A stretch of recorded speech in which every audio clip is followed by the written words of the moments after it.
দেউচা পাচামির প্রকল্প নিয়ে মুখ্যমন্ত্রীর ক্ষোভ প্রকাশের পরদিনই শুক্রবার মোহাম্মদ বাজারে প্রকল্পের কাজ কতদূর এগিয়েছে তা নিয়ে বৈঠক করেছেন মুখ্য সচিব মনোজ পান্থ। তার সঙ্গে ছিলেন রাজ্য পুলিশের ডিজি রাজীব কুমার। বৈঠকের পর মুখ্য সচিব জানিয়েছেন, দেউচা পাচামি মুখ্যমন্ত্রীর স্বপ্নের প্রকল্প।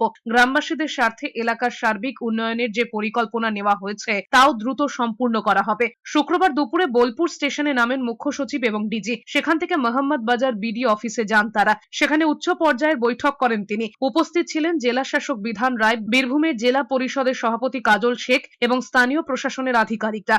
বৈঠক শেষে স্থানীয় আদিবাসী নেতাদের সঙ্গেও কথা বলেছেন তারা। মুখ্য সচিব আরও জানিয়েছেন, এখানে 2 বিলিয়ন মেট্রিক টনেরও বেশি কয়লা মজুদ রয়েছে বলে অনুমান। প্রকল্প শুরু হলে কর্মসংস্থান হবে। ফেব্রুয়ারির মধ্যে আন্ডারগ্রাউন্ড মাইনিং এর টেন্ডারিং এর কাজ শুরু হবে। পুরো এলাকার মধ্যে কিছু জায়গা চিহ্নিত করে খনন করে নমুনা সংগ্রহ করা হয়েছে। প্রথম ধাপে 326 একর জমিতে কাজ শুরু হবে। 15 থেকে 20 দিনের মধ্যে উপর অংশের মাইনিং শুরু হবে। পরে আরো 40 একর জমি নিয়ে কাজ শুরু হবে। এর আগে বৃহস্পতিবার দেউচা পাচামিতে ধীর গতি কাজ চলা নিয়ে প্রশ্ন তুলেছিলেন মুখ্যমন্ত্রী। কাজ নিয়ে মুখ্যমন্ত্রীর ভৎসনার মুখে পড়েছিলেন জেলা শাসক। 7 দিনের সময়ও বেঁধে দিয়েছিলেন।